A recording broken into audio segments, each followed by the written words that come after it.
Ukroboronprom has reached an agreement with American company LeVanta Tech to collaborate on a float and fly concept. The manufacturer is offering the Halia family of ground effect vehicles with a range of up to 5,000 kilometers and a payload of up to 1 ton, but delivery and combat use remain uncertain, according to Defense Express. During the DFNC3 forum, the Ukrainian state-owned concern signed a cooperation agreement with LeVanta Tech Inc. The parties agreed to develop solutions to improve the speed and reliability of their products and are exploring the possibility of expanding production and training personnel in Ukraine. The focus is on the Halia family of unmanned ground effect vehicles, which utilize the ground effect, flying just a few meters above the water. LeVanta offers 3 models: Halia-S, civil, electric motor, range up to 400 kilometers, payload 22 to 45 kilograms. Halia-M, small military, similar payload capacity to the Halia-S, can be powered by either electric or jet engines, range up to 1,000 kilometers electric or up to 3,200 kilometers jet. Dimensions as per manufacturer: approximately 3.66 by 3.35 by 1.52 meters. Halia-X, large military, jet-powered only, range up to 5,000 kilometers, payload up to 1 ton. All versions have a stated speed of 185 to 277 kilometers an hour. However, the manufacturer has not yet announced the platform's strike capabilities. Ukraina plans combine the features of surface and airborne UAVs. Their low-altitude flight makes them difficult to detect at long range, and their high cruising speed makes interception difficult. This makes them potentially effective for operations over sea and for striking ships or port infrastructure if converted into kamikaze aircraft. However, there are several important buts in the expert assessments. Development is ongoing. Halia is in the design/research phase. There is no talk yet of deliveries or local production in Ukraine. Even if agreements are reached, serial production will take time. Vulnerabilities exist. Larger models, particularly the Halia-X, will be significantly larger, making them theoretically easier to defeat with modern air defense systems than ultra-small, stealthy UAVs. Tactics and countermeasures. Protecting ships with booms against such craft will be of little help. Ground effect vehicles can fly to low altitudes and overcome obstacles. Meanwhile, modern anti-aircraft systems and other air defense systems are capable of engaging large targets over the sea. The optimal compromise.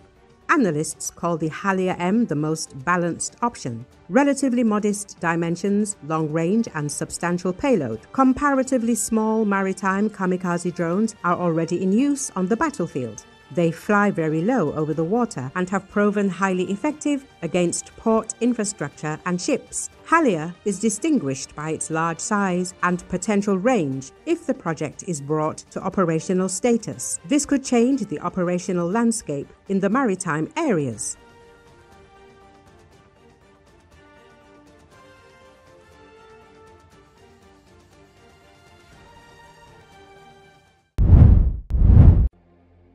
The European Union welcomed Thursday the agreement between Israel and Hamas on the first phase of a Trump-initiated peace deal to pause fighting and release at least some hostages and prisoners. According to Associated Press, the bloc spokesperson said EU nations are committed to help with the reconstruction of the Gaza Strip, which has been largely destroyed by 2 years of Israeli bombardment. We are looking forward to a situation which will allow for such reconstruction, for such a recovery, said Paula Pinu, the EU Commission's chief spokesperson. Under the plan, Hamas will release all 20 living hostages in the coming days in exchange for Palestinian prisoners, while the Israeli military will begin a withdrawal from the majority of Gaza. Hamas said separately that the deal would ensure the withdrawal of Israeli troops' entry of aid and exchange of hostages and prisoners. Uncertainty remains about some of the thornier aspects of the plan, such as whether and how Hamas will disarm, and who will govern Gaza. Questions for Anwar? Oui.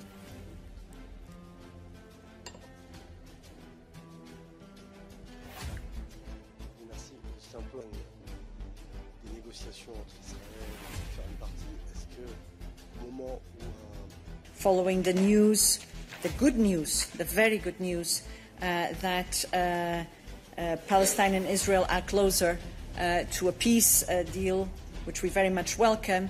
And as it has been the case so far, let's recall that the EU has been the biggest supporter of Palestine, of the Palestinian Authority, and we are committed to also helping in the reconstruction of Palestine, and looking forward to a situation which will allow for such reconstruction, for such a recovery.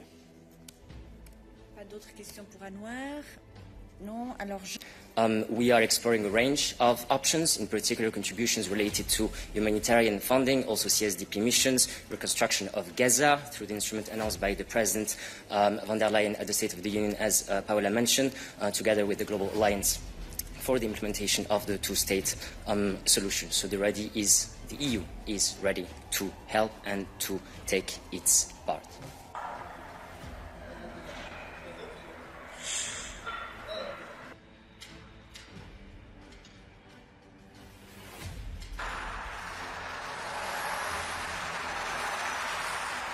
I want to strongly welcome the news that a deal has been reached on the first stage of President Trump's peace plan for Gaza. This will come as a profound relief for the hostages and their families and the civilian population in Gaza, and for the whole world. And we will now work with our partners to ensure that this deal is implemented in full and without delay. I will take this opportunity to put on record my thanks to President Trump for his leadership on this, to the Qataris, to Egypt and Turkey, who've done really important work in the negotiations.